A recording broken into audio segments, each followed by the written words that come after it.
Okay.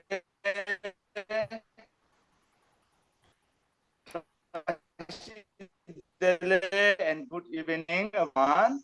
Even though I have to have this wonderful opportunity to share my little wisdom of Buddhism with all of you, the wonderful Dharma brothers, sisters, and friends. Okay, first of all, we will do the opening chants for tonight's Dharma class.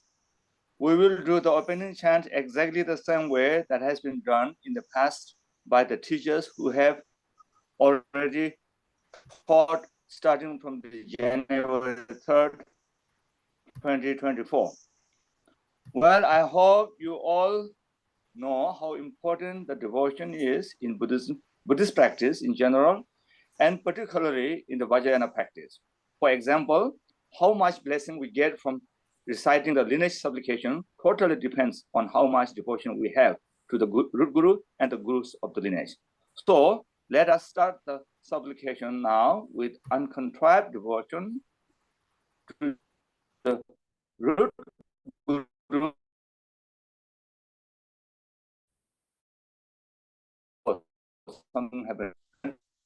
together at your heart center while we are reciting the supplication. Now supplication is on screen, so we all can do together. Okay, I'm going to start right now.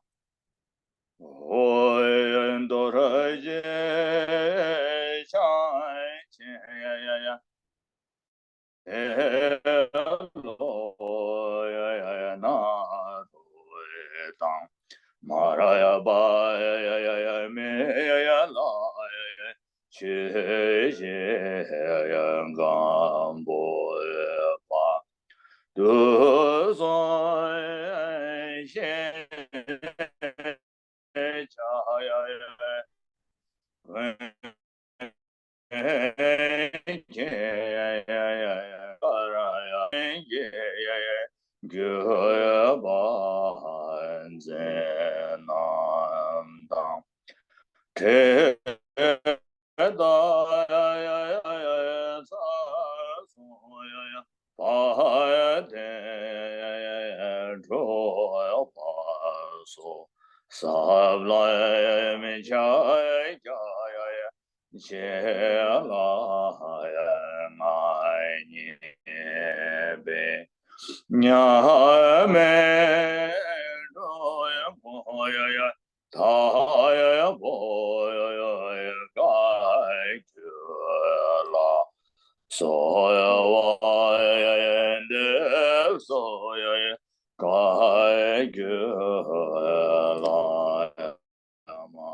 Khenpo, we cannot hear you.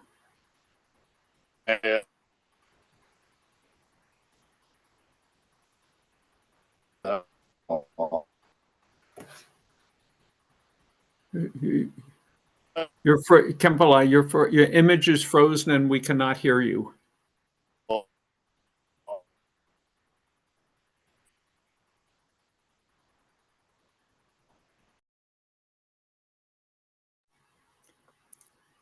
Obviously had a network problem there. I will be back shortly.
Looks like he's having connections problems still.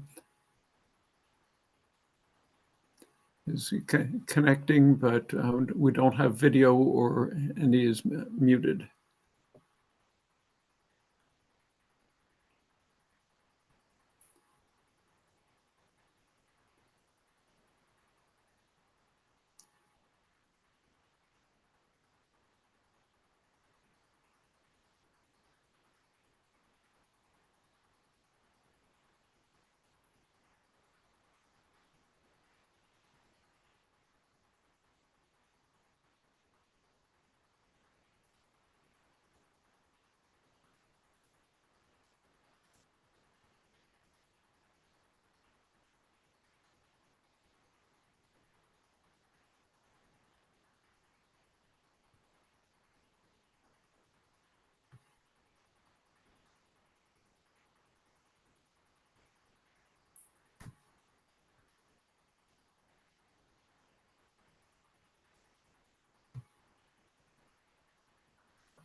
Khenpo, we're still getting no video or audio from you. You're muted, but we can't. I think you just signed off to try and get a better connection.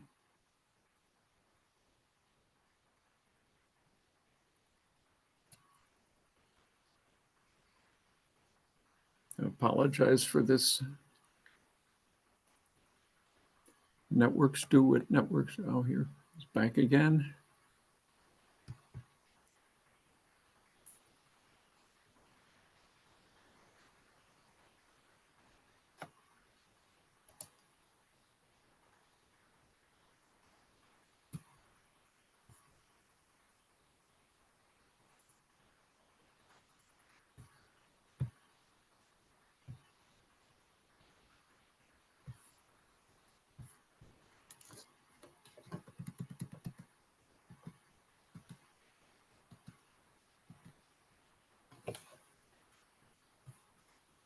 I still have no video.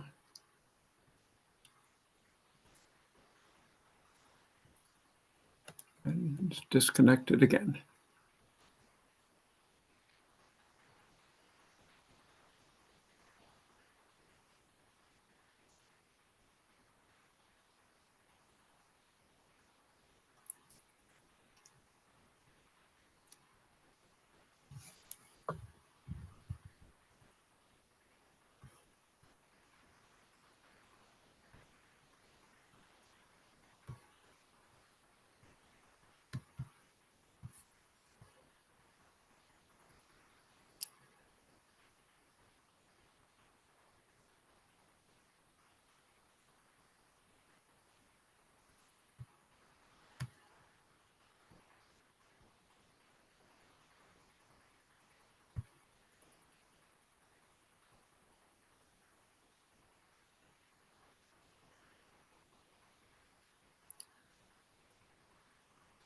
He's getting connected again.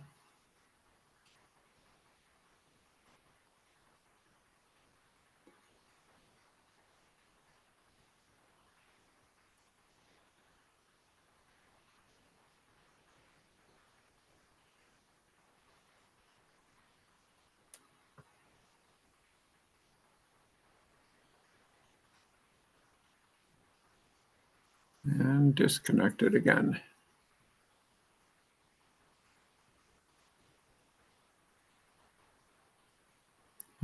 Back again.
We're trying to work out technical issues. We'll be with you as soon as possible.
There. There was an option down there that you had to press first.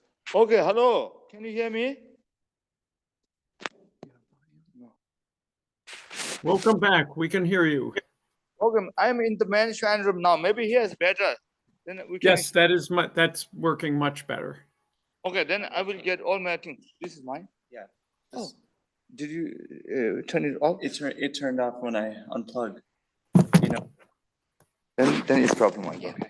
Then I have a problem. Okay. Okay. Okay.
Anything is okay. Yeah.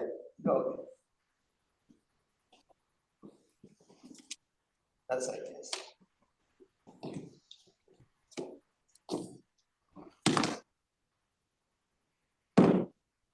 Okay, sure.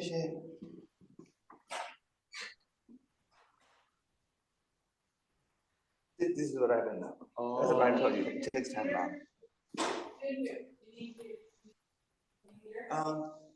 Yeah, sure. Thank you. Okay.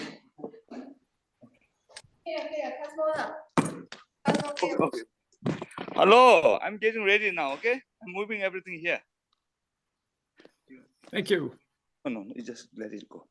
No, it will take another few minutes. Yes.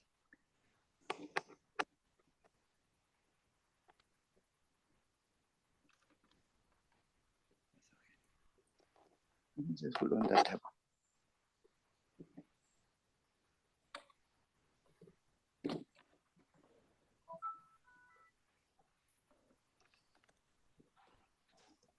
I know here is better, but I thought that Chinese guru will be here.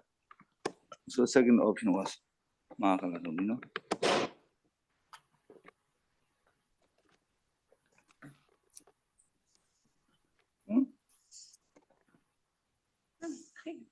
It's okay.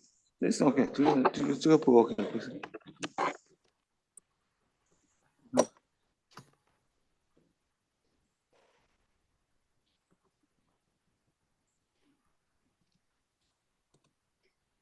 Okay, can you hear me now? We can, and it sounds much better. Your image is better too. Okay, I'm in the main shrine now, the KTT main shrine. So Yes. I don't use the picture. It's the real Buddha is behind me. Okay. Sorry for that, because there was nothing we can do. Okay, now next, we have already done the Dorji Changtung, the lineage prayer. Next group chanting is the verses of refuge, bodhicitta, and Okay, let me get to that. four immeasurable thought and seven branch prayer. Now you can hear me, right? Yes. Okay, that's good then. So anyway, before we chant, can you give me one bell? Before we chant the verses, let's do some meditation. what we call the excellent beginning of precious bodhicitta. So whatever we do during this session will be on the Mahayana path and beneficial for both oneself and another. Are we ready? Yes. Okay. Okay, let's do some meditation on bodhicitta.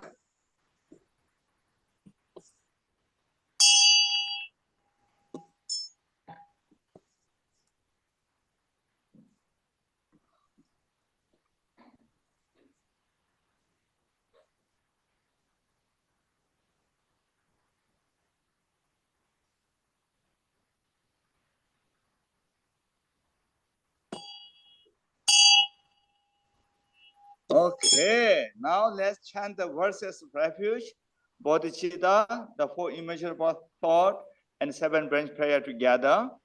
We will chant the verses of refuge and bodhicitta 3 times first. After that, we will continue with the verses of 4 immeasurable thought 3 times and the verses of 7 branch prayer 1 time. Please join me in the chanting of verses with full of faith and devotion to the Gurus and Triratnas and compassion for all sentient beings. Let's chant with the Anjali Mudra. Please keep your 2 palms joined together at your heart center and let's start the chanting. Sangye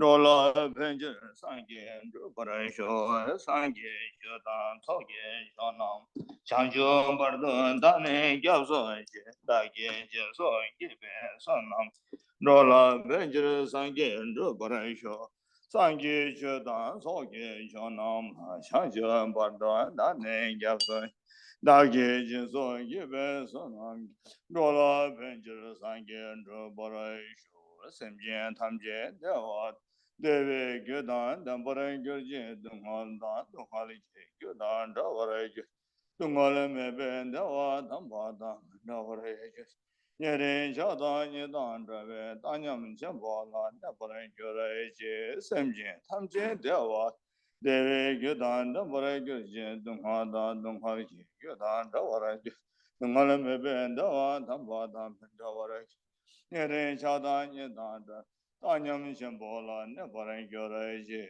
Simjian, Tamjian, Devadan, Devin Gudan, Dabaraj, Dungal, Dungalji, Gudan, Davaraj, Dungal, Meben, Tawa, Tabata, Mendavaraj, Nerin Shadan, Yedan, Devin, Danyam Shambol, Nebaran Guraji, Shanzawatan, Chujin Shabatan, Jazayaran, Kushizawai, Yawa Juzan, Dagi, Jazaba, Tamjian, Dak. The group opening chant is completed. Now I will pay my personal homage to the Triratna and to my primary gurus by chanting some verses before I start talking. So my talk will be embraced by their unsurpassable blessings, and hopefully whatever I say during this evening teaching will be beneficial for those who hear it. Buddham gacchami sharanam yavatta bodhimandradha dharmam gacchami sharanam bodhisattva ganam tatha namda sudram sagye sashide tenzin pameri lingko benze sharamni den hame chugasa tubjo dugon dola shanza lo meto dazen pime amane tube jingaran tawa shunuk Harir Todon Gelon Sosedo, Gavelon de Kyola Chansa Lo, Imenya Pema Karas, to Zum Gavelungan Nabaye, Namdras, Yawan Gamap, or Gentine Dorje Shabla and Pejun Togia Samo, Kukone, you don't run on Hopper to Sewa, Dorje Shamo, Samkon Shukeji, Pema Doyon Dribe Shabla, you wouldn't get a bomb avenge. Dawe Shuno Dribe Gurjan Bang, Magion Davel Social, Amadawa Sampe Shablando, Kibran Tajan, Ye Jabu, Yawa Gune, Gabriel Habengo, Thousand Society, Shuki, Natin Shuki, Dado, Dada Samjan Tamji, Gusing, your love to so, Lucian, Yes, Adam, Shinao, Tamjana, Namka Legan, Jugenda, Gimme Jabato, Barashu. Okay, my personal homage prayer is also done. Now we start the talk. The topic for tonight's teaching is the four immeasurable thoughts, which are immeasurable loving kindness, Tibetan is Champa, and Sanskrit is Maitri. And second, immeasurable compassion, Tibetan Nyingje, Sanskrit Karuna. And third, immeasurable sympathetic joy, Tibetan Gawa, Sanskrit is Mudita. And immeasurable equanimity, Tibetan is Tangyom, and Sanskrit is Upeksha. They are also known as Brahma Vihara in Sanskrit or Sangnehi in Tibetan, which literally means four abodes of Brahma. First of all, let me say a few words why we need to practice sacred Dharma, the teaching of Shakyamuni Buddha.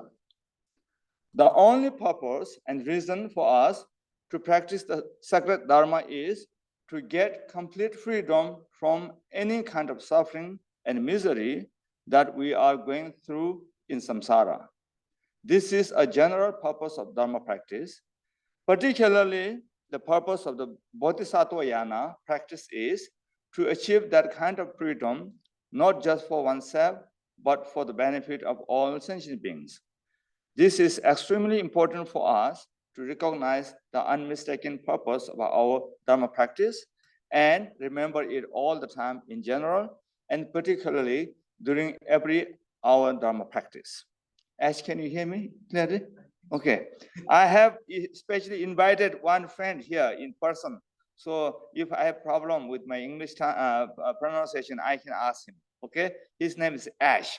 So some of you may know, some of you may not know him.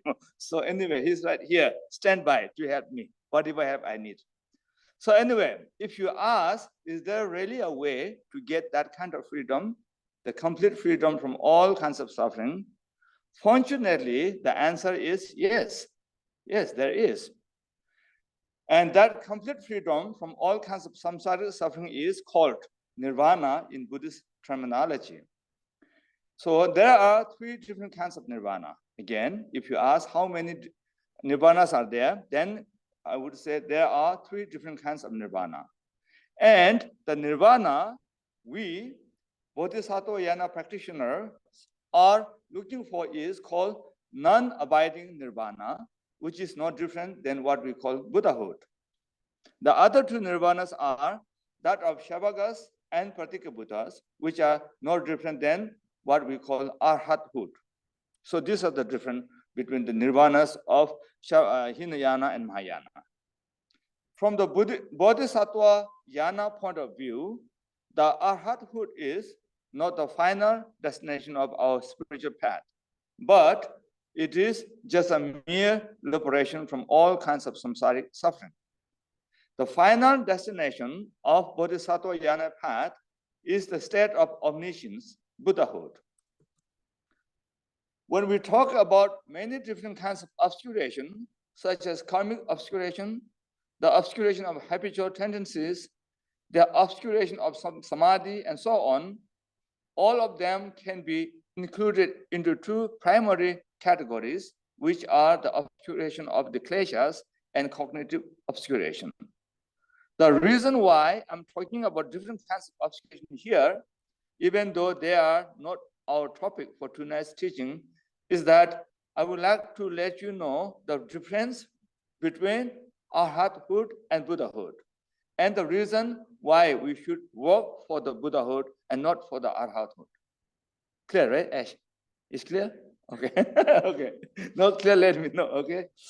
Well, from the Bodhisattva point of view, one can achieve the Arhathood just by merely purifying the obscuration of the kleshas completely. When we achieve Arhathood, we are completely liberated from all kinds of samsaric suffering, and that's why it is also called nirvana. But we are not yet omniscient ones, because we still have cognitive obscuration, and the problem of it is that we won't be able to benefit others greatly. Therefore, from the Bodhisattva Yana point of view, our final destination is not arhathood, but Buddhahood, the state of omniscience. In order for us to achieve the Buddhahood, we need to purify not just the obscuration of the kleshas, but cognitive obscuration as well. Once we achieve the Buddhahood, we will then be able to benefit others greatly. In short, the arhathood is a result of abandoning only the obscuration of the kleshas, and the Buddhahood is a result of abandoning both the obscuration of the kleshas and cognitive obscuration. As bodhisattva practitioners, we should, for the benefit of all sentient beings, be working for the Buddhahood and not for the mere arhathood. Yundan, can you hear me? Good? Okay. If I ask it here, that next to me, he can hear me for sure, but I'm checking with the internet. Ask it here, especially for correct my pronunciation if I made a mistake. Okay.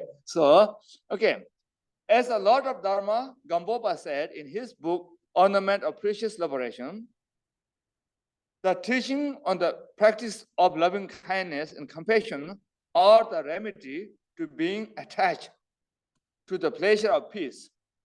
What does attached to the pleasure of peace mean?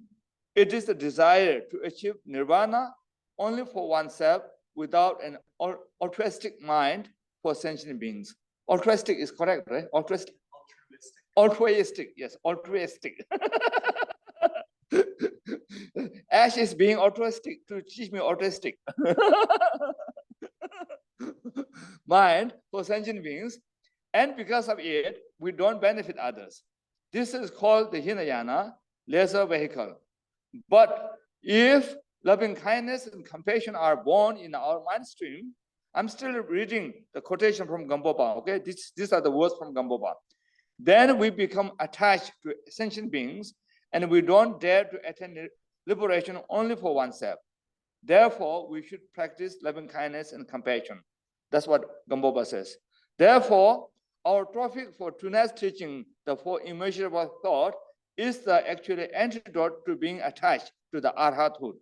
When he says the pleasure of peace, he refers to the arhathood.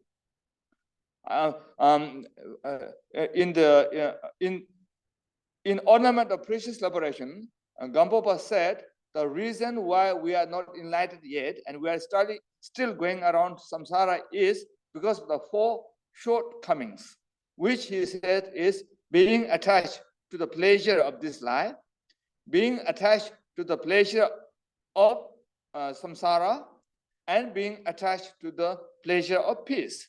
Then when he said that, the pleasure of peace, he referred to the arhathood. That's why to meditate on loving kindness and compassion is antidote to being attached to the pleasure of peace. Yes.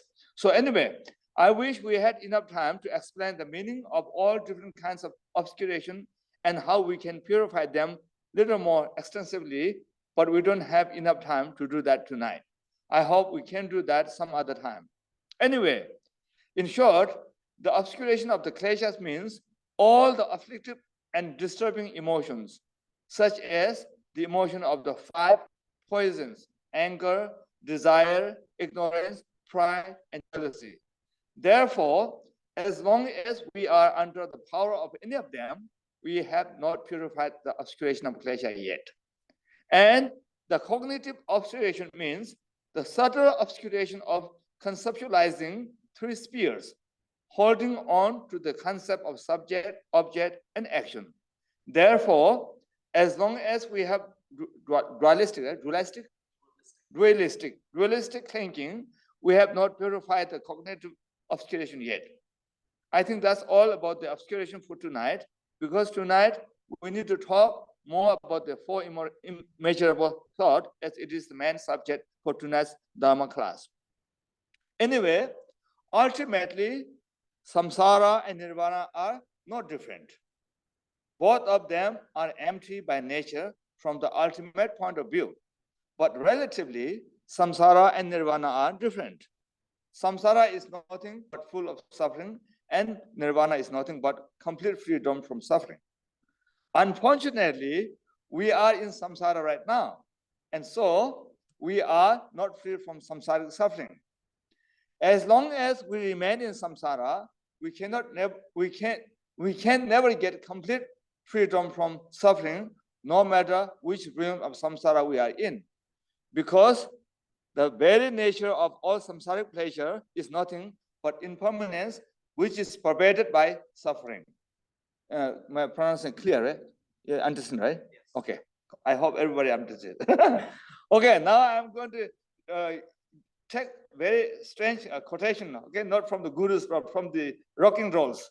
Rock and rolls, right? You say rock and rolls. Right? Yeah, rock and rolls. Okay.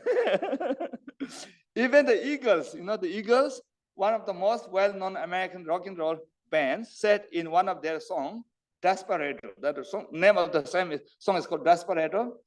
In this song, there says, "These things that are pleasing you can hurt you somehow." This is a quotation from Eagles. That is very true, actually. Anything in samsara that we think of as pleasure can turn into suffering anytime. So I become very devoted to the Eagles. You never know. I mean, you know, Buddha says that the emanation of Buddha and Bodhisattva could be anywhere, you know, so you never know. There might be one of them, you know. Anyway, this word which they sing in their song, Desperado, they says, "These things that are pleasing you can hurt you somehow." That really shows the very nature of all samsaric pleasure. That is very true. Anything in samsara that we think of as a pleasure can turn into suffering anytime. And again, I have one more quotation from Eagles again. Okay, so that song of the Eagle shows the nature, the very nature, underlying hidden nature of the samsaric pleasure. And the next quotation is, you know, the how strong our attachment to the samsaric pleasure shows. Okay, our attachment to samsaric pleasure is so strong that we struggle to renounce it in a worldly way, no matter how hard we try, unless we genuinely practice the sacred Dharma. Regarding the strength of our attachment to samsaric pleasure, again, the eagle sings. Eagle says, "Every time I try to walk away, something makes me turn around and stay, and I can't tell you why." So this word actually shows the strength of our samsaric attachment. You know, it's very true again. I like that very much. Every time I am going to repeat the quotation from the sacred eagles. Okay, one more time. The precious words of the eagles. It says, "Every time I try to walk away, something makes me turn around and stay, and I can't tell you why." So this is very true. This is how, you know, our attachment to samsara is. Anyway, of course, the eagles must have their own wonderful samsaric meaning of these words when they sing them, and they must provide great samsaric joy to those people who listen. Nevertheless, from the Dharmic point of view, these words teach us exactly what the nature of samsaric pleasure is and how strong our attachment to it is. Clear, right? You're hearing, okay? Therefore, Dharma teaching is everywhere, including in the rock and roll song. If we can understand them correctly from the Dharmic point of view and take them as Dharma teachings. Of course, I could have quoted from many great Dharma teachers, you know, to illustrate, right? Illustrate, right? Okay. To illustrate, to show the nature of samsara pleasure and our strong attachment to it. But I know we have been hearing them so many times again and again. The only problem for us is that we cannot really take them in our Dharma practice of our daily life seriously. So I thought it would be fun for us to quote the words from rock and roll, than the gurus, which tells us the same message, the suffering of samsara and so on. Okay, therefore, anyway, the reason and purpose for us to practice sacred Dharma and follow the footsteps of Shakyamuni, Buddha, who has already achieved nirvana, is to get complete freedom from samsaric suffering and attain nirvana for the benefit of all sentient beings. That we should always remember. not just to have a good life in this life, or just to have a good life in. If you believe in next life, and again, our purpose of practicing Dharma is not to get a better life in the next life in samsara. That is what Gampopa said. One of the 4 shortcomings. That is what we said. The attachment to the samsaric pleasure. If you like to, if you doing practice, you practice Dharma in order to become a famous person or rich person, focusing on this life purpose, and then that's what he says, the attachment to this life. So therefore, we should always remember our main purpose. If we practice genuinely, then all these things will come naturally, even we don't want. The happiness of this life, happiness of next life. Until you become a Buddha, all good things will naturally come to you, even you don't want. As long as we have the correct motivation, the purpose. So therefore, we should always remember our purpose and reason of the practicing Dharma. That's why I'm saying a little bit here. Anyway, let me say something more again from Gampopa. The Lord of Dharma, Gampopa, said in his book, Ornament of Precious Liberation. He says, this is now the quotation from Gampopa. No more from rock and rolls, okay? No more from egos, from Gampopa. Okay. In general, Gampopa said, in general, all phenomena are included in the 2 categories of samsara and nirvana. That which is called samsara is empty by nature. A confused projection is defining characteristic, right? Characteristic is that it manifests as suffering. That which is called nirvana is also empty by nature, but all the confused projections are exhausted and dissipated, right? Dissipated. And its defining characteristics is freedom from all suffering. That's what I told. That's why I said at the beginning, I says, from the ultimate point of view, samsara and nirvana is not different because they are both empty by nature. But from the relative point of view, they are different. Samsara is full of suffering and nirvana is free from suffering. That's exactly what Gampopa is saying here. So then he says more. Who is in that? Who is it that is confused in samsara? Then he says, all sentient beings of the 2 realms are confused. Okay, 2 realms here means the same as the 6th realm. Sometimes we divide it in 3 different categories. The samsara 2 realms means the desire realm, form realm, and form realms. So then I have more quotation from him. On what basis does confusion arise? And then he answered himself, confusion arises on the basis of emptiness. What causes confusion to arise? The causes of confusion is great ignorance. How does this confusion operate? It operates through the activities and experiences of the 6th realm of beings. What exemplifies? Yeah. Okay. Pronunciation. Okay. Right? Yeah. Okay. What exemplifies this confusion? The confusion is like sleep and dream. When did this confusion originate? This confusion originated from the beginningless time in samsara. What is the shortcoming of this confusion? Okay, this is a problem now. All experiences are suffering. Otherwise, we will just enjoy the confusion if it is something happiness, But problem is this is suffering. When can this confusion be dispelled? When we attain unsurpassable enlightenment. If you wonder that perhaps this confusion will disappear by itself, then understand that samsara is known to be endless. Since samsara is confusion, so much suffering is there. It endures for a long time, and there is no self-liberation. Therefore, from today onward, we should make as much effort as possible to achieve unsurpassable enlightenment. Okay, now the quotation from Gampopa is finished. Because you don't see the quotation mark, so I have to do my hand like that. Okay. Okay. So now this is the word from Khenpo Sangye. Okay. No more from Gampopa. These words of the Lord of Dharma, Gampopa teaches us we are in samsara right now, And the problem of living in the samsara is that there is no end of suffering for us.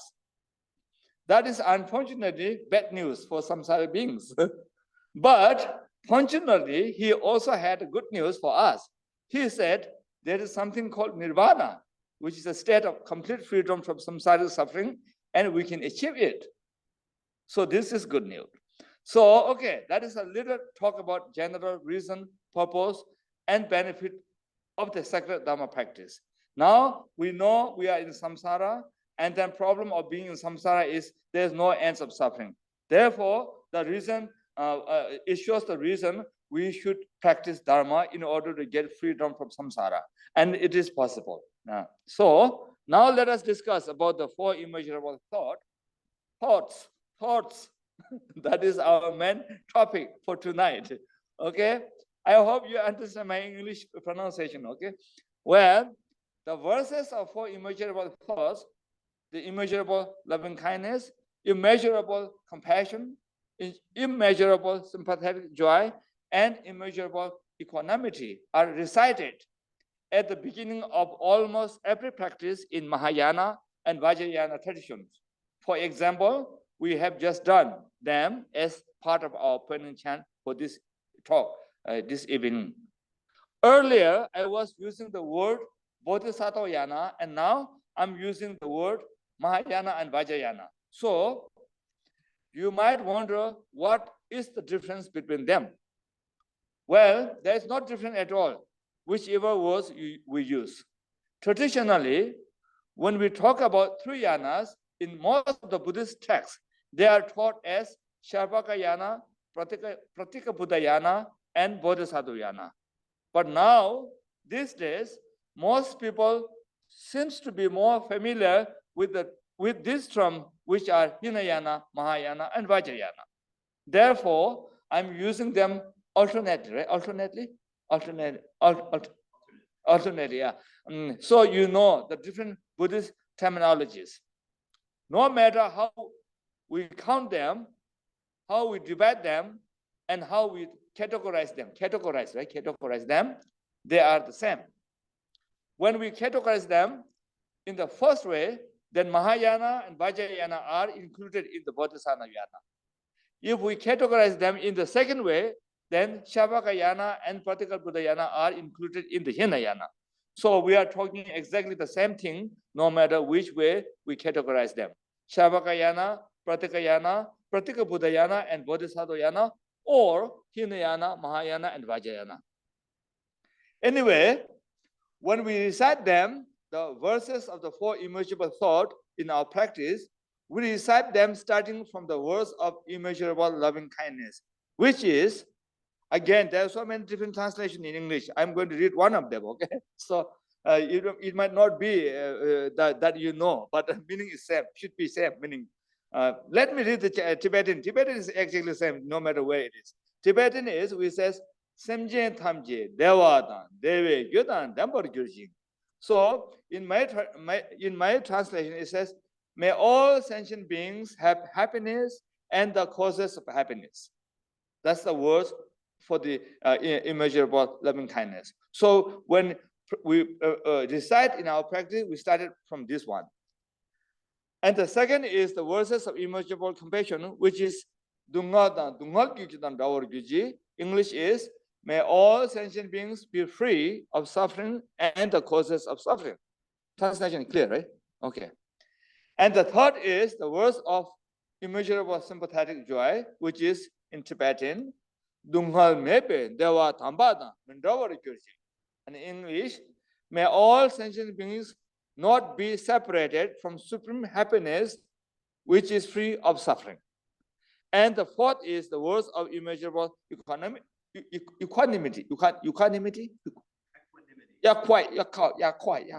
Let me have a cup of coffee first. Then I will have a better time. Equanimity.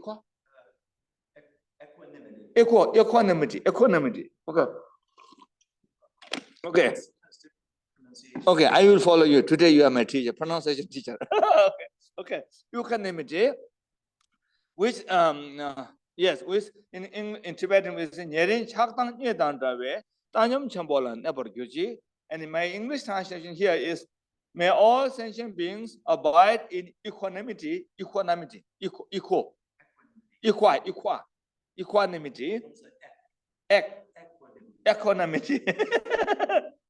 free of bias, attachment, anger. So that this is the order how we recite them when we recite them in our practice. So tonight I'm going to explain them in this order, first starting from the immeasurable loving kindness. Of course, my explanation of them tonight will be a very concise one, because we have not enough time tonight for an extensive explanation on them. Nevertheless, the same as but, right? But nevertheless, somehow, right? Okay. Okay.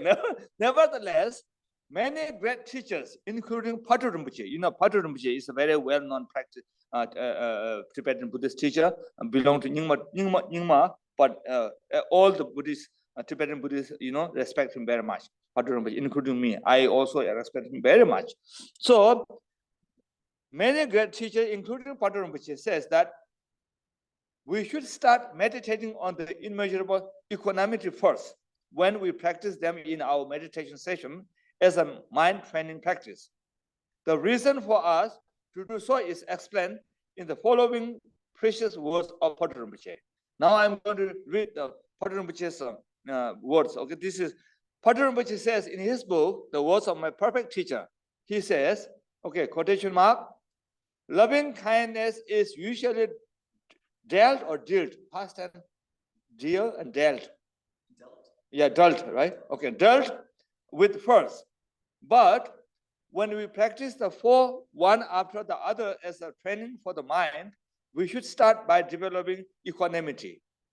Otherwise, whatever loving kindness, compassion, and sympathetic joy we generate will tend to be one-sided and not completely pure. In this case, therefore, we begin with the meditation on equanimity. Okay, now the quotation is done. That's what he said. So tonight, after giving a concise explanation on them, if we still have some time left, then we will do a little meditation practice on them, starting from the immeasurable equanimity.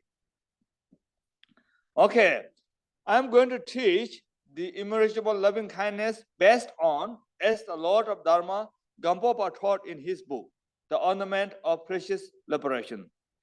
He taught it under 6 headings, which are classification of the loving kindness, focal object of loving kindness, clear, right? I'm clear, right? The nature of, or definition, I would say definition maybe, nature of whatever works, whatever makes you understand better, you just take that, okay? Nature or definition.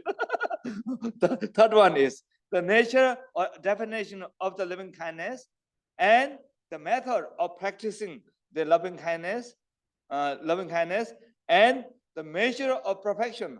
I'm not sure if it makes sense in English or not. We say Zhongce. Zhongce means when it does, when you perfect it, practicing it. So measure of perfection is okay, right? It's good. Okay. Because in Tibetan have se. Se means measure, and Zhong means you practice it completely. So measure of the public and the qualities of practice. It says qualities of practice in Tibetan, Yuanden, but I think it means the benefit or the result of the. So Gampopa explained or teaches us the loving kindness in his book under these 6 headings. So I'm going to follow him. Okay. So okay. To talk about the first one, which is the classification, there are 3 types of loving kindness. The loving kindness that focuses on sentient beings. Again, there are many different translations, English translation. Then I choose this one because Ash says this is the best. I asked him before, which should I use? And he said, this makes best. And also this is closer to the Tibetan word. Tibetan we say, Samchen la mikpe champa. Means Samchen la mikpe means focuses on sentient beings. And champa means loving kindness. So it makes more sense also. So the first heading, according to Gampopa, is the classification. of them. So there are three types of loving kindness, which are, first, the loving kindness that focuses on sentient beings. Second, loving kindness that focuses on phenomena. And third, the loving kindness with no focal object. These are the terminology that is used in Tibetan writing. And in the ornament of precious liberation, the general meaning of each classification is taught through a quotation, from sutra named Ashaya Madi Nirdesha Sutra, or Sutra of Inexhaustible Intellect. In Tibetan, we say Pakpa Lodu Mesebendo. So anyway, in this sutra, Shakyamuni Buddha said about these three classification of the loving kindness. He said, if there's anyone who like to hear Tibetan also, now even not because this is the word from Buddha, which has been quoted in Gampopa's book by Gampopa, so I thought it would be nice to read Tibetan also, and then you may get some blessing. And also I have the lineage, I have received the teaching from our lineage guru on this. So first one is Samjana Mikbe Chamba. Ne Sam Tangbo Gebe Changju Samba Nam Yo. Chola Mikbe Chamba ne, Jobalo Shube Changju Samba Nam Yo. Mukba Mebe Chamba ne, Mikibe Cholo Sabato Be Changju Samba Nam Yo.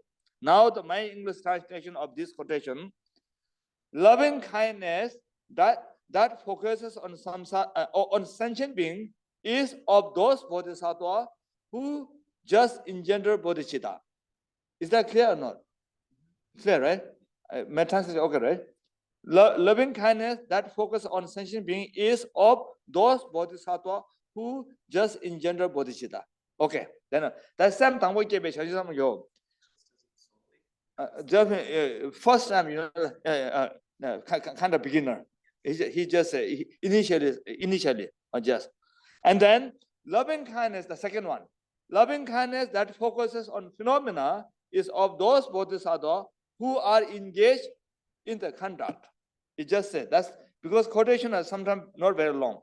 It says in Tibetan, it says, and now the third one. Loving kindness with no focal object is of those bodhisattvas who have obtained patience in the unborn Dharma. This is a particular term, and I translated exactly in Tibetan. It says, Mikpa mebe chambane mikewe chue means unborn Dharma, Swabhatova means to achieve patience on it. So, this is what the translation, the quotation from Buddha. After this, now the translation of the quotation is done. Let me read one time without mixing my word. Okay. This is the translation of the quotation from Buddha. Loving kindness that focuses on sentient being is of those bodhisattvas who just engender bodhicitta. Loving kindness that focuses on phenomena is of those bodhisattvas who are engaged in the conduct. And loving kindness with no focal object is of those bodhisattvas who have obtained patience in the unborn Dharma. Okay, this is the words from Buddha.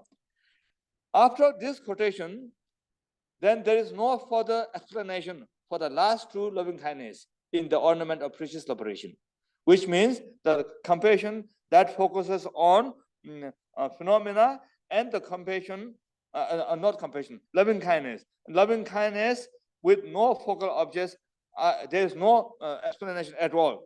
Only Gampopa had this quotation for that in his writing. The Lord of God, Dharma Gampopa, then gave a detailed and precise instruction about how to practice and meditate on the first loving kindness only, which is the loving kindness that focuses on sentient being. So, nevertheless, Khenpo Sangye thought, okay, Khenpo Sangye thought to have a cup of coffee first.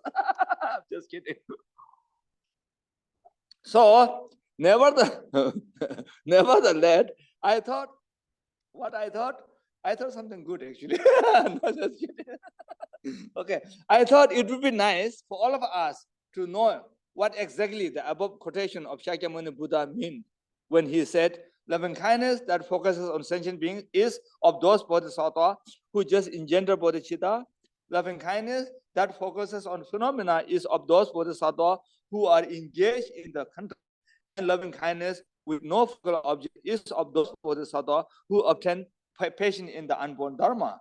So it is not clear to me. So I'm sure it's not clear to you too. Therefore, I thought it's nice for us to know what exactly it means. Therefore, now I have one more quotation to present you. That is from Acharya Vasubandhu. And this quotation explains the above quotation of the Buddha very clearly. Well, Acharya Vasubandhu said, in Tibetan, let me say, Sam Tangpo Gebe Changju Samba Namji Hejawala Bosonde. Okay, I translate that. Okay, maybe I just read the English better. We save time because we already lost some time because of the internet. So the Acharya Vasubandhu wrote this as a commentary of the quotation of Buddha that we just quoted about this classification of these three different kinds of loving kindness.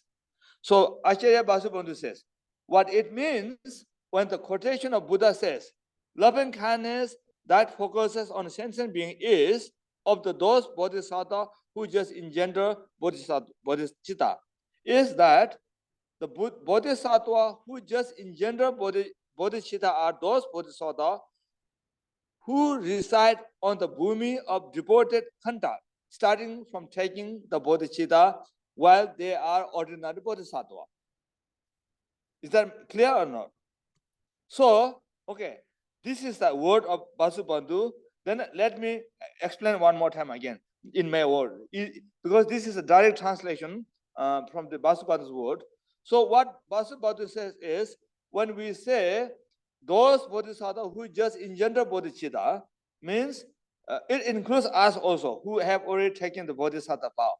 Means it says those people who have engendered bodhicitta but have not achieved any bodhisattva bhumi yet. So, the first kind of loving kindness, which says loving kindness that focuses on sentient beings, is actually being practiced by those bodhisattvas who are ordinary, or let's say ordinary bodhisattvas.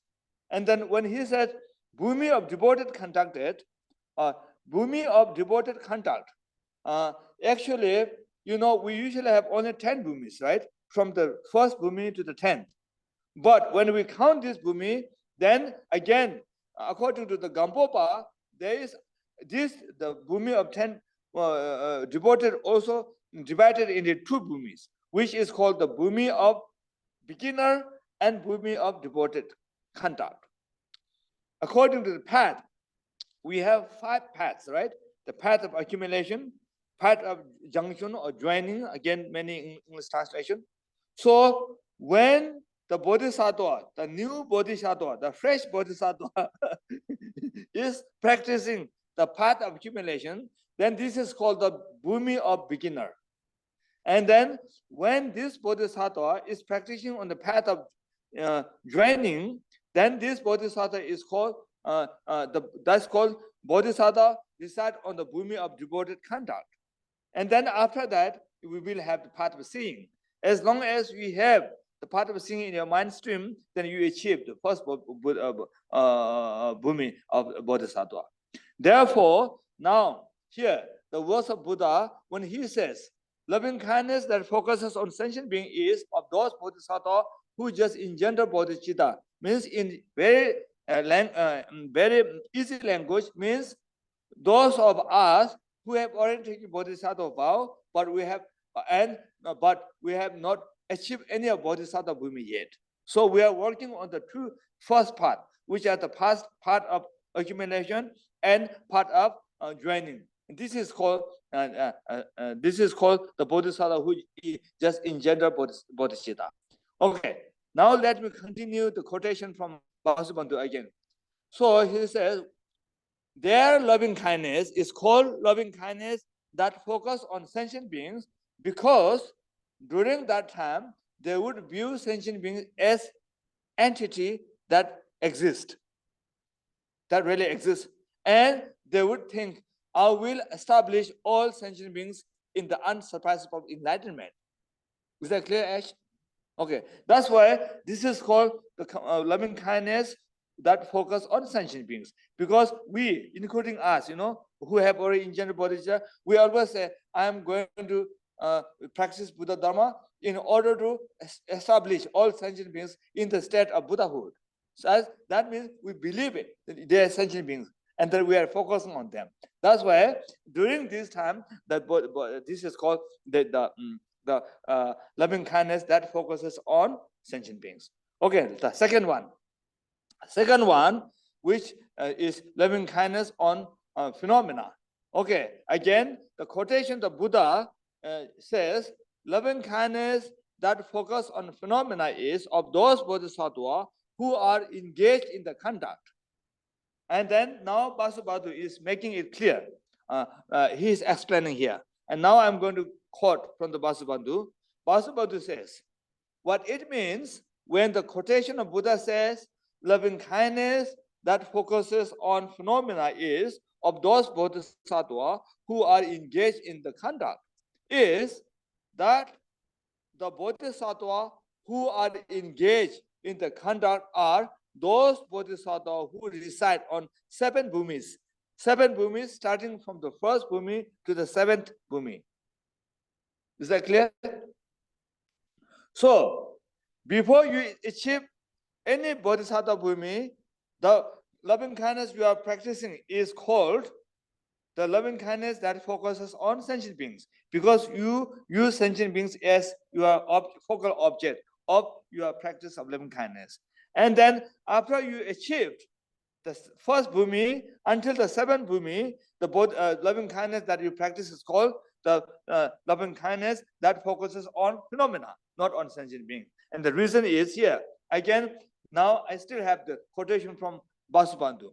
Okay, Vasubandhu said, they are called bodhisattva who are engaged in the conduct because during that period of time, they are engaged in the conduct of purifying all phenomena such as the bhumis, paramitas, and the factors of enlightenment. Their loving kindness is called loving kindness that focuses on phenomena because it focuses on the phenomena of enlightenment. Okay, is that clear now? Clear, right? Okay, now let's go to the last one. The last phenomena, which is a loving kindness with no focal object. And then this one, the Shakyamuni Buddha said in that sutra, he says, loving kindness with no focal object is of those bodhisattvas who have obtained patience in the unborn Dharma. This is what Buddha said. And now Vasubandhu is explaining it, what it means. To make us more clear, to make it more clear for us. Okay, now the quotation from Vasubandhu. Vasubandhu says, what it means when the quotation of Buddha says, loving kindness with no focal object is of those bodhisattvas who obtain patience in the unborn Dharma, is that the ones who can be patient with unborn Dharma are those bodhisattvas who reside on the 8th bodhisattva bhumi and above. Means the 9th and the 10th. Is that clear? Translation, okay, right? Okay. So, therefore, loving kindness of them realizes that in reality, both sentient beings and phenomena are not born and they don't exist. Therefore, their loving kindness does not focus on both sentient beings and phenomena. Therefore, it is called loving kindness with no focal object. Is that clear now? Because we have to go further. Okay. So I think I'm done with the quotation. Now again, let me make it a little more clear with my own because if you follow the word by word, the quotation sometimes is kind of complicated and then confusing us to understand. Now let me speak in my own very So first heading to teach about the loving kindness is the classification, and there are three different types of loving kindness, which are loving kindness that focus on sentient beings, loving kindness that focus on phenomena, and loving kindness that have no focal object. And then if you ask what are they, then the first one is practice by the bodhisattva from very starting of taking bodhisattva vow until he or she achieve one of the bhumis, bodhisattva bhumis. And then second one is called loving kindness, which focuses on phenomena, and that loving kindness is practiced by the bodhisattvas who reside on the bodhisattva bhumi, starting from the first bhumi until the seventh bhumi. And then the last loving kindness, which is called loving kindness with no focal object, is practiced by the bodhisattvas who reside on the 8th bhumi, 9th bhumi, and 10th bhumi. Okay, I think I should stop here talking about the classification. I hope it's clear now. Okay, here we have completed the first heading, the first section, which is the classification of the loving kindness. The next 5 headings or sections are primarily related with the first loving kindness, the loving kindness that focuses on sentient beings only. Because as I said earlier, Gampopa in his book didn't mention anything about these two, the last two loving kindness, and then he just had the quotation from Buddha.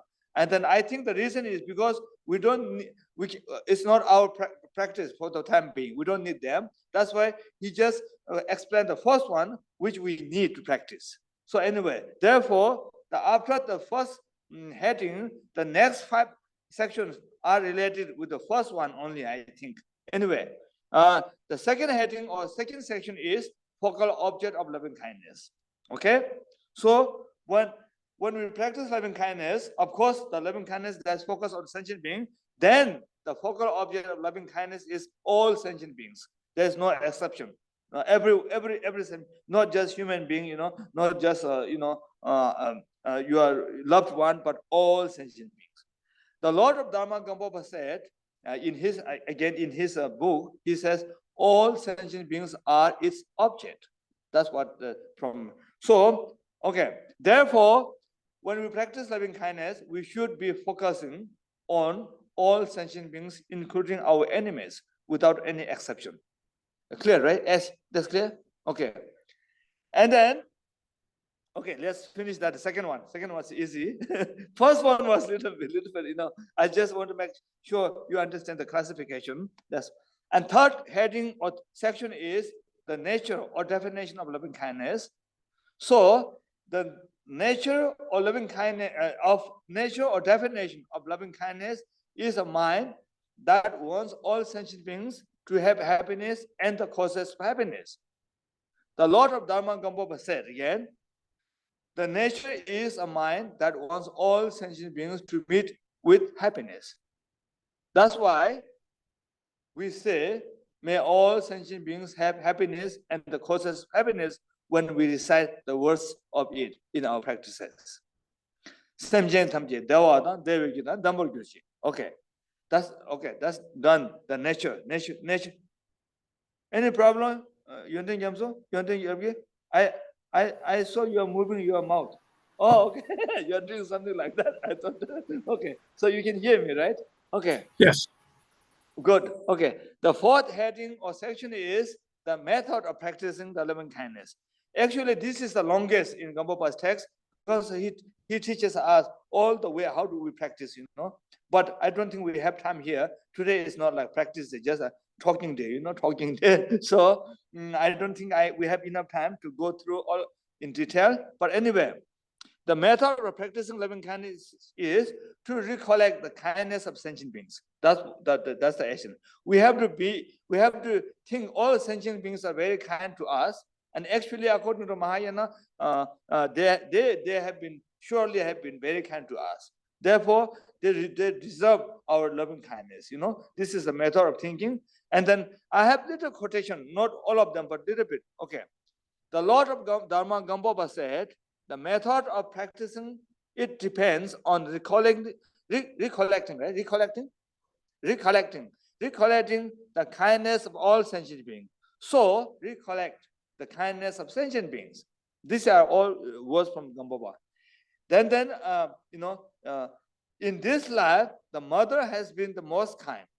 And how many types of kindness does a mother provide? There are 4, he says. The kindness of giving us a body, the kindness of undergoing hardship for us, the kindness of giving us life, and kindness of showing us the word, and so on. So he actually introduced us the first how kind our mom of this life is, and then he teaches us to extend the same idea to all sentient beings who had already been our mom in many times in the past. In this session, he gave us an extensive instruction on the method of practicing loving kindness. But of course, we don't have enough time to go through all of them. Anyway, in short, we should practice loving kindness starting with our mother of this life, and we should gradually extend our loving kindness for all sentient beings whose number is as limitless as the extent of the space. It's clear, right? Is broken English or unbroken English? Oh, okay. When this kind of mind is born in us, oh, I'm unmute, or you can hear me, right? Okay. When this kind of mind is born in us, it is called the actual loving kindness, the real loving kindness, a genuine loving kindness. Then, when we meditate on loving kindness, if the tears, comes from our eyes and the hairs of our body stand up on its end by the power of loving kindness, that is called great loving kindness. Is that clear, right? Okay. If this kind of mind toward all sentient beings is born equally, without any exception in our mind stem, then it is called immeasurable loving kindness. So now you know what immeasurable loving kindness is. Okay, that's the conclusion of the 4th heading, which is the method of practicing. And the 5th heading or session is the measure of perfection. It's okay to go a little longer than our time because we started later today. It's almost yes. Okay. So until 10 o'clock, do you think it's okay? Okay, we'll do until 10 o'clock because we started at half an hour late. Is that okay with you, Ash? Okay. Because I haven't done anything yet. Okay. So the 5th head, I'm trying to make as concise as possible. Concise, right? As short as possible. But still, I have to go through a little bit. Otherwise, the 5th heading or section is the measure of perfection. If you ask when we are done practicing it, then Gambaba again says, if we don't desire happiness for ourselves anymore, but we desire happiness for other sentient beings only, that is the perfection of the practice of loving kindness. Is that clear? Okay, that's clear. So we have to practice until we become someone we don't care ourselves at all. We only care for others. Then you are good.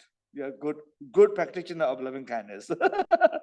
Okay, the 6th heading of section is the qualities of loving kindness according to the term that Gambaba used, but it is benefit or the result, whatever you call it. The qualities of benefit or result that we will get from practicing loving kindness is limitless in general, as it is taught in the Chanda Pratibha Sutra. In this sutra, Shakyamuni Buddha says, in Tibetan, if you like to know the Tibetan name, is called Dawan Dhumi Do.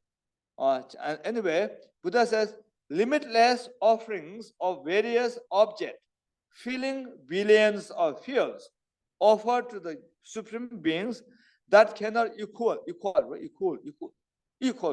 the practice of loving kindness. So there's no limit actually. And then of course I'm not going to explain the quotation because we have no time.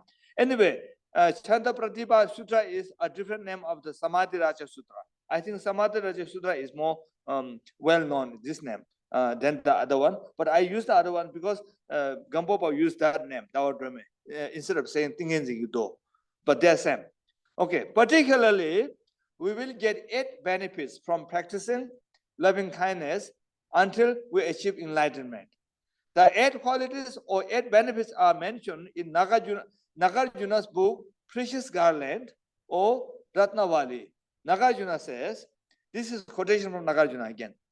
One will be loved by the gods and human beings and will also be protected by them, will achieve mental happiness and many happinesses, will not be harmed by poison or weapons, will achieve our wishes without effort, and will be reborn in the Brahma world. Even we are not liberated from samsara, we will obtain these 8 qualities of loving kindness. That's what Nagarjuna says. And then this is in the verses, in the stanza, but to make it clear which are they, then Mipham Rinpoche explained. Mipham Rinpoche explained this in his book, The Gateway to Knowledge. He says, first quality or benefit we will get by practicing loving kindness. He said, we will be loved by devas and humans. That's the first. And second one is, he said, we will be protected by non-humans. And third one, Mipham Rinpoche says, we will get many mental comfort or happiness. And then fourth one, he says, we will get many physical comfort or happiness. I'm not sure which word is better. In Tibetan, it's a deva, but the comfort or happiness. So I put both of them. And the fifth one, he says, we will not be harmed by poison, or poison cannot harm us. And then sixth one, we won't be harmed by weapons, or weapons cannot harm us. And then seventh one, he says, our wishes will be obtained without effort, which means he used the word topa in Tibetan. That's why I say obtain, which means our wishes will be accomplished without too much effort. And the yet one, he said, we will be born in the world of Brahma. Okay. Well, we have completed all 6 headings or 6 sections of loving kindness, which are classification, focal object, the nature or definition, method of practice, measure of perfection, and qualities of the practice. So it is said that as practitioners of loving kindness, we should always be taking care of all sentient beings with great loving kindness, like a mother bird, right? Bird, flying bird, like a mother bird takes care of her chicks. Is that clear? Clear, right? Okay. Again, Pattern Rinpoche says, the image given for immeasurable loving kindness is a mother bird taking care of her chicks. These are the quotation from Pattern Rinpoche. She starts by making a soft, comfortable nest. She shelters them with her wings, keeping them warm. She is always gentle with them and she protects them until they can fly away. Like that mother bird, learn to be kind in thought, word, and deed to all beings in the 3 worlds. That's what Pattern Rinpoche said. Of course, we can keep on talking about immeasurable loving kindness for a long time if we have time, but since we have 3 more things to discuss about, now I'm going to stop talking about immeasurable loving kindness here. The next is immeasurable compassion, and the verses of the immeasurable compassion which we recite in our practice says, may all sentient beings be free of suffering and the causes of suffering. And the verses of loving kindness says, may all sentient beings have happiness and the causes of happiness. So there is not much difference in the meaning between these 2, loving kindness and compassion. Only difference is the ways of reciting them. Because without being free from suffering, there's no way for the beings to be happy. And once they are happy, they are already free of suffering. So I would say they are just like two different sides of a same coin, right? Coin. Anyway, the immeasurable compassion is taught in pretty much the same way how the immeasurable of loving kind is taught in the ornament of precious liberation. It is taught under 6 headings again, which are again classification, focal object, the manner, the nature or definition, a method of practice, measure of perfection, and qualities of the practice. I'm going to go into I'm just reading now. I will just read from the ornament of precious liberation about the immeasurable compassion, except the quotation, because it is very clearly mentioned in it and also not too long. Okay. Gampopa says, when loving kindness is perfected in this way, the practice of compassion is not difficult. Okay, first, classification. Gampopa said there are 3 types of compassion. Compassion that focuses on sentient beings, compassion that focuses on phenomena, and compassion with no focal object. Exactly the same. Of this, the first one means to develop compassion by seeing the suffering of sentient beings in the lower realms and so forth. The second one means when we are well trained in the practice of the Four Noble Truths, we understand cause and result and have dispelled holding permanence and solidity, compassion arises to those sentient beings who are confused and hold permanence and solidity through not understanding cause and result. The third one means when we realize all phenomena as the nature of emptiness through meditation, compassion arises especially for those sentient beings who perceive everything as real. Of these 3 types of compassion, we will meditate on the first one. Again, same. Gampopa just talked this much about the 2, and then he gave a very extensive explanation and the instruction on the first one. But I said, again, we have no time to go because our time is already finished, actually. So just let me read the only little bit. Okay, again, focal object is same. I said the classification is exactly the same with the same, and focal object was the same, all sentient beings. And the nature is different. Nature is little different because the nature or definition of loving kindness is a mind that wants all sentient beings to possess the happiness and the causes of happiness. And then here, the nature or the definition of love, not compassion, is a mind that wants all sentient beings to be separated from suffering and the causes of suffering. Okay, and then method is same. Practicing is we use the sentient beings as being very kind to us, and we try to generate compassion for them. And then again we're using the mother. So that's all about the 4th one. And the 5th one, measure of perfection. Gampopa says, when we have fully purified self-cherishing, right? Cherishing. Yeah.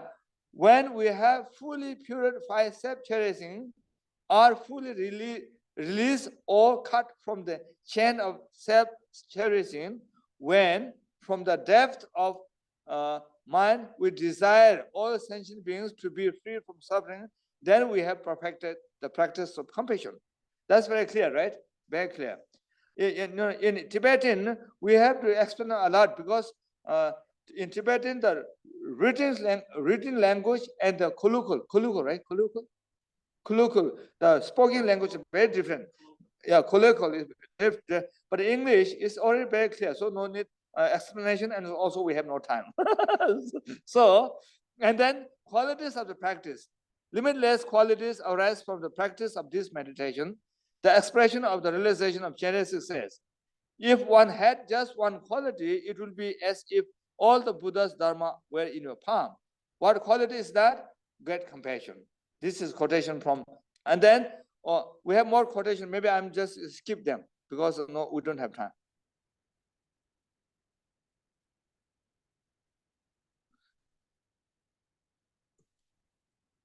Okay.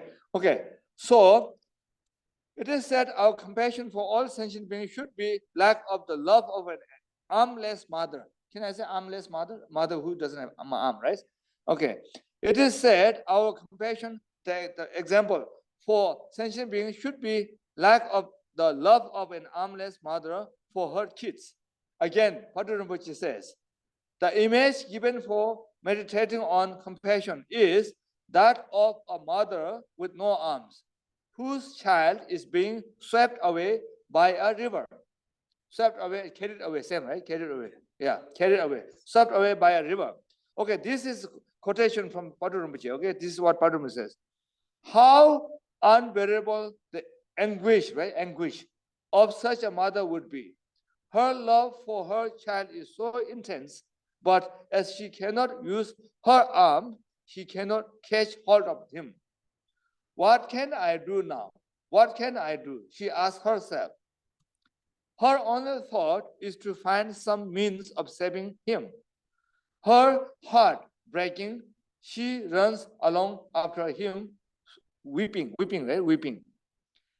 In exactly the same way, all beings of the three worlds are being carried away by the river of suffering to drown, right? Drown, to sink, to drown, down, to drown in the ocean of samsara. No matter how ever unbearable compassion we feel for them, we have no power of saving them from their suffering. So meditate on this thinking, what can I do now? And call on your Guru and the three jewels from the very depth of your heart. That's what Padre Rinpoche said. Okay, I'm going to stop talking about immeasurable compassion here. I actually have a lot of notes about that also, but we didn't have time. And now let us talk a little bit about the immeasurable sympathetic joy. Just a little bit, okay? Just a little bit, because no time. But since this is in our subject, I have to say. Anyway, the practice of immeasurable sympathetic joy is primarily an antidote to jealousy. Jealousy. Padre Rinpoche said the following words about immeasurable sympathetic joy. Okay, now I'm reading again from the Padre Rinpoche book. The meaning of sympathetic joy is to have a mind free of jealousy. You should therefore try to train your mind with all sorts of methods to prevent those harmful, jealous thoughts from arising. Clear, right? Specifically, a bodhisattva who has given rise to bodhicitta for the benefit of all beings should be trying to establish all those beings in the everlasting happiness of Buddhahood and temporarily in the happiness of the realms of gods and men. So how could such a bodhisattva ever be displeased? Instead, when some beings, through the force of their own past action, possess some... Oh. Hello? Can you hear? Okay, it says you're back. Okay, low battery. Now battery is gone. Time is gone, but Khenpo Sangye is still here. Oh, here. I have it here. I have. Okay, just let me say a few words more about the two immeasurable things. Then I am done. So, once people have been corrected by jealousy, they no longer see the good in others, and their own negative actions increase alarmingly. Alarmingly means greatly. Exponentially. Okay. Then yeah. So anyway, I think I will just stop about that now because we have no time to say. Yeah, that's what I said. Yes. The way how to practice immeasurable sympathetic joy is taught in the following way by Padre Rinpoche in his book again. You imagine someone of noble birth, strong, prosperous, and powerful. Someone who lives in the higher realms, experiencing comfort, happiness, and long life, surrounded by many attendants and in great wealth, without any feeling of jealousy or rivalry, right? Rivalry. Make the wish that they might become even more glorious, enjoy still more of the prosperity of the higher realm, be free of all danger, and develop even more intelligence and other perfect talents. Then tell yourself again and again how wonderful it would be if all other beings could live at such a level too. So begin your meditation by thinking about a person who easily arouses positive feeling, like a relative, a close friend, or someone you love who is successful, contented, and at peace, and feel happy that this is so. So this is the way how you have to practice, and we have no time, you know. Anyway, uproot the evil mentality that finds it unbearable that someone else should have such perfect plenty, and cultivate a particular feeling of delight for each kind of happiness that they might enjoy. Conclude by resting in the state without any conceptualization. This is how Padre Rinpoche has taught about the meditation practice on immeasurable sympathetic joy. And I have more, but no time. Okay, let me read one more thing. The example of sympathetic joy is mentioned in the following verse by Padre Rinpoche again. He says, the image given for immeasurable sympathetic joy is that of a mother camel, right? Camel? The long camel, you say camel, right? Pronounce it, okay, right? That the animal with the, okay. It says, Padre Rinpoche says, the image given for immeasurable sympathetic joy is that of a mother camel finding her lost calf, yeah, the little camel. If we have longer time, we will have lots of fun here, you know, but no time. So, okay. Of all animals, still I'm reading the quotation from Padre Rinpoche. Of all animals, camels are considered the most affectionate mothers. If a mother camel loses her calf, her sorrow is correspondingly intense. But should she find it again, her joy knows no bounds. That is the kind of sympathetic joy that we should try to develop. Okay, the quotation from Padre is done. Now I have one more immeasurable thought. Okay, let me say a little bit about that. Now let's talk about the immeasurable equanimity. The Tibetan words for equanimity is tang nyom, and you know tang nyom. I have two words. Tang means to let go, you know. And then nyom means equalize, right? Equalize, he says equalize. Pronounce it okay, right? To equalize. So tang nyom and equalize, which means to let go or to give up, the first one. So what should we give up is we have to give up our attachment towards our loved one. Is that clear? And then we have to give up our anger, hatred, aversion towards our enemies, and whatever. Then the second was equalizement, and then we have to equalize two of them in the same make no difference between them. Yeah, no distinction. This is the meaning of the word tang nyom. Tang first. This is how the Padre Rinpoche actually explained. But I didn't use his word. I'm using my own words. Okay, I'm not, because I have not. We have no time to go through his example. So this is what, and then just to have this is very short, the shortest, I think, shortest explanation of the immeasurable equanimity. So first we have to let go of our attachment towards our loved one, and we have to let go our aversion or anger towards the enemies. Then we have to equalize them. But just to be able to equalize them is not enough. It's not the immeasurable equanimity. And then eventually we have to bring same kind of love and compassion for all sentient beings, including the loved one, the enemies. Then if we are able to do that, and that's what we call the immeasurable of equanimity. Okay, so I think, and then there are so many, I have so many good history to share with you, but we have no time. So, okay, anyway, let me read one last. Where is that? Okay, it says about the image. Okay, the example pattern which you use, how we should practice the immeasurable thought, not immeasurable equanimity. Is he says this is now pattern which word. I'm quoting from him again. The image given for truly immeasurable equanimity is a banquet. Yeah, a banquet given by a great sage. Clear, right? Clear. Okay.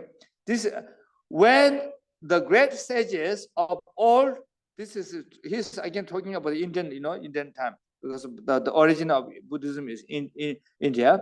So when the great sages of old offered feast, they would invite everyone, high or low, powerful or weak, good or bad, exceptional or ordinary, without making any distinction whatsoever. Likewise, our attitude toward all beings throughout space should be a vast feeling of compassion, encompassing them all equally, right? Encompassing them all equally. So yeah, this is how we should practice the last one. Okay, maybe we should stop now. It's already 9:52. I hope people are not getting angry with me. You better not get angry, because we are learning loving kindness and compassion. So it's not a good time to get angry. Okay. Yeah, maybe I will just stop here. I actually have many more, but we don't have time. Maybe some other time. Okay, and then Rabgela, can you show the dedication prayer? And thank you very much for being patient when we have problem with the internet, so forth. And so also I'm very happy to have this opportunity to share with you, all of you who are listening. Okay, now we do the dedication prayer.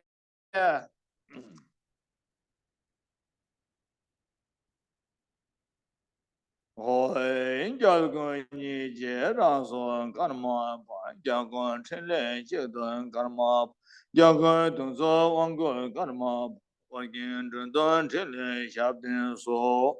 What is next? Sonam de Tamje, Zigban, Tomne, Yeben, Danam, Pamje, Jagan, Najim, Balan, Rupai, Sibit, Solin, Rogon, Yundro, Show. Jambala Pao, Chidra, Khenpo, Kundo, Sambo, Tenya, Deshin, Teta, Kunjin, Jason, Dalo, Yawan, Dida, Tamje, Rabdo, Sangye, Gozon, Yebe, Chenlab, Chenye, Mingan, Dembe, Chenlab, Genda, Mijin, Dembe, Chelab, Chidang, Malon, Dubarasho. Do she legal? Yeah, do she legal? Gavin, Tenle, Karmaya, Baden, Dembe, Himbon, Chodra, Gunja, Captain, Gumage, Dagbar, Pebe, Daishi, Shu. Good night, everybody. Thank you for being patient.